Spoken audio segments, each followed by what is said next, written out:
Sao Paolo is a modern South American metropolis of over 8 million people. Recent years have brought tremendous commercial and residential growth, making it a center for much of Brazil's business and trade activity. The crowded, busy streets, lined with tall buildings, give Sao Paulo that look familiar to modern urban areas. As in other cities, the skyline is dominated by high-rise buildings. These skyscrapers are the concrete expressions of modern technology and commerce. But they're not simply monuments. They are environments.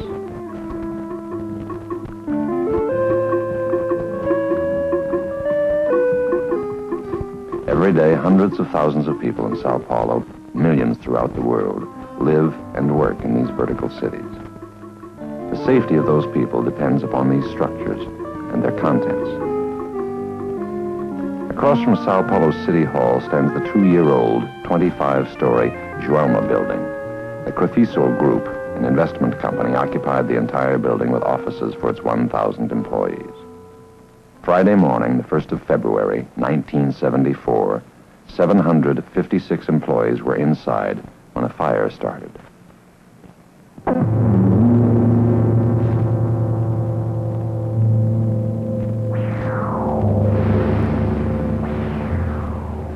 Beginning in a 12th floor office, the fire moved quite rapidly through the building.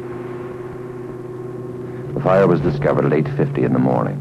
The fire department was notified by the occupant of an adjacent building some 15 minutes later.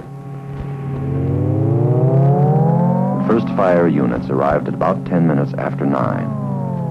They immediately called for assistance.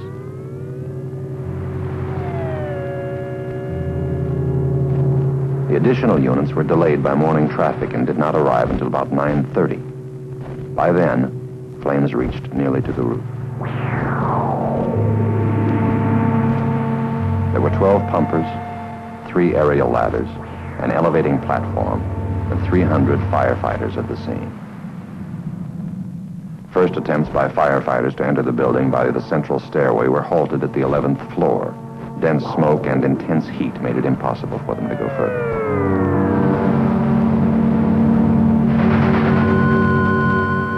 Heat and smoke also turned away helicopters trying to reach the 171 people trapped on the roof.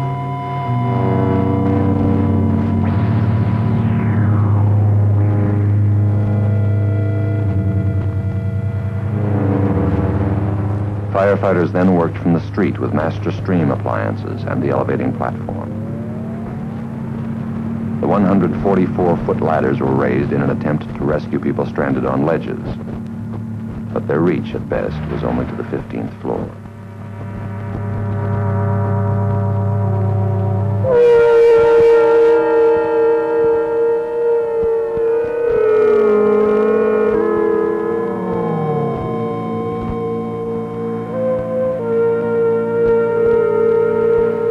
By 10:30, the fire had subsided.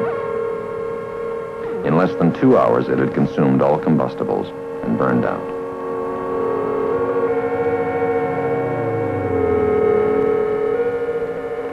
Rescue and medical teams were then able to enter the building.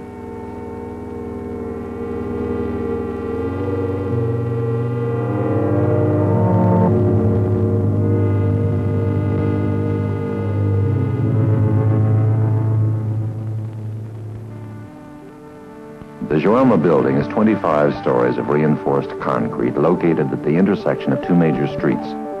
To accommodate this site, the 2-year-old building has a rather unusual shape. It has 2 roof areas, with the elevator penthouse rising in between. This central core contains 4 elevators and a single open stairway which runs the full height of the structure. The elevators and stairway provide the only access to the interior of the building. The roofs, north and south, are simply unfinished floor slabs, the owner intending to add several more stories at some later date. To allow for water drainage, a peaked wooden superstructure was built and corrugated concrete tiles laid on top. The first 10 floors are a parking garage. The top 15 are business offices.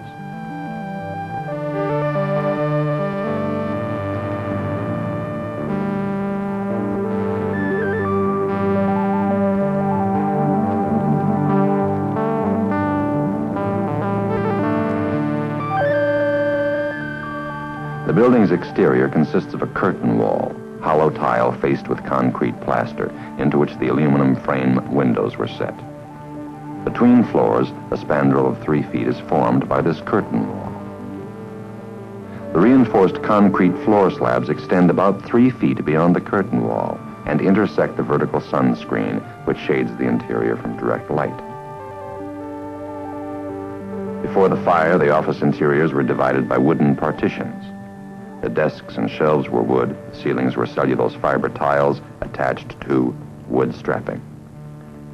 The drapes, carpeting, and other fabrics were all flammable. At the time of the fire, then, the Joelma building was a fire-resistive, reinforced concrete shell which had been filled inside with combustible materials.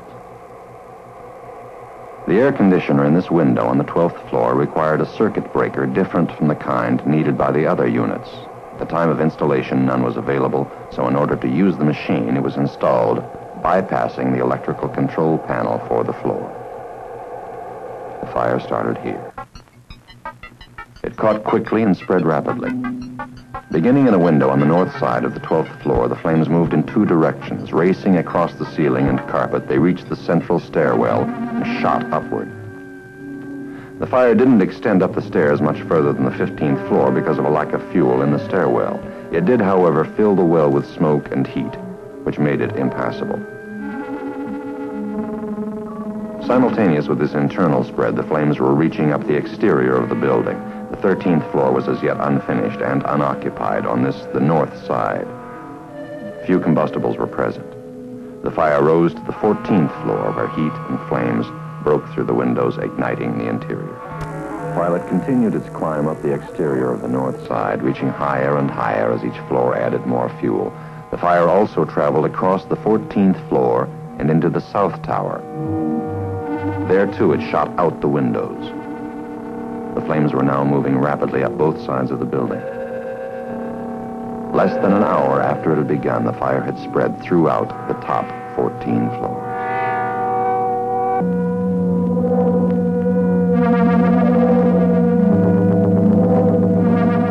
"601 Crefisul employees were in the office towers when the fire started. Quite early in the fire, some 300 had been evacuated from the upper floors by elevator.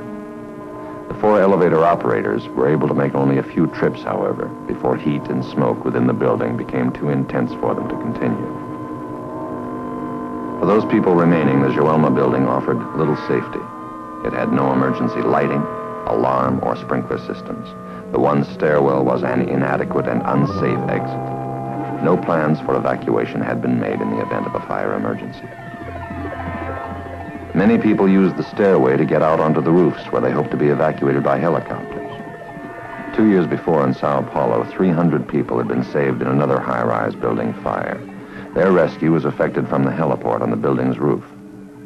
The people on the Joelma roofs felt that helicopter rescue might be possible for them as well. It wasn't. There was no place on the roof clear enough and large enough for helicopters to land. Even if there had been, the dense smoke and strong thermal column made approaching the building by air too hazardous, and rescues could not be effected until well after the fire was out.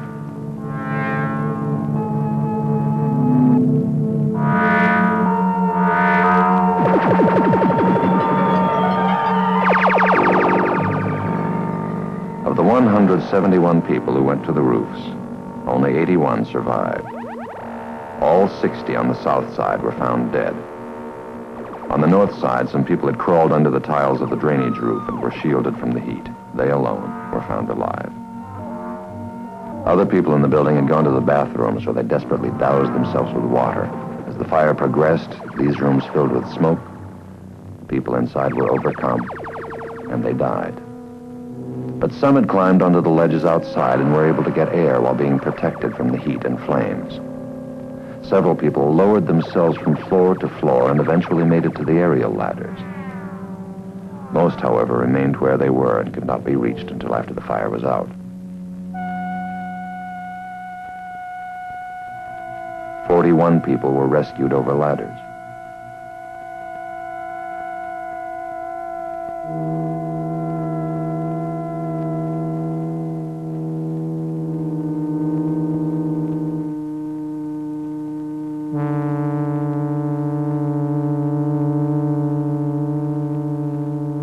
continued threat of fire was exhausting, both physically and emotionally, for those people trapped inside. Fearing that rescue would come too late or not at all, desperate, they jumped.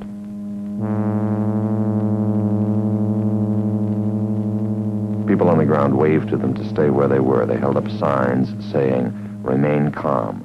The fire is out." Still they jumped, hoping to grab a ladder or survive the fall.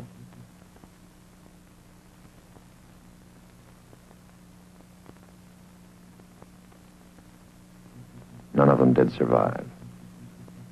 40 people died this way, 30 of them after the fire was already out. After the Joelma building had been searched, authorities found that 179 people had died. This was the greatest loss of life in any high-rise building fire. United States codes and standards generally would not permit conditions that would lead to a tragedy such as this. Though the building itself was fire-resistive, the building's interior partitions and ceilings were combustible. A fire was not necessarily inevitable in this situation, but it was certain that once a fire began, rapidly, nothing was there to stop it. No sprinkler system had been installed.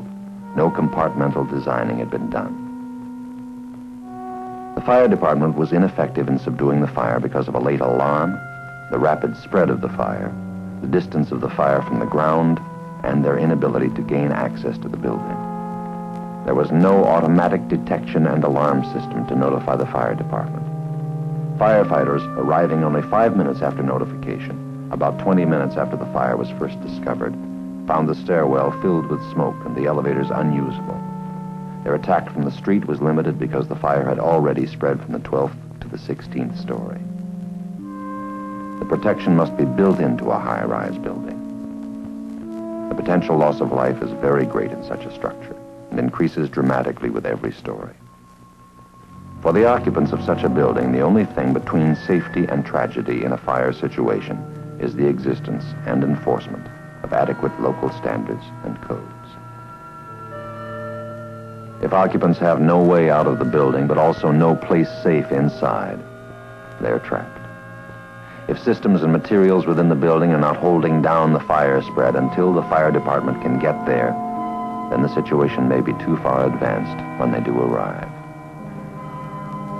Such was the case in Sao Paolo on February 1st, 1974, and 179 people died.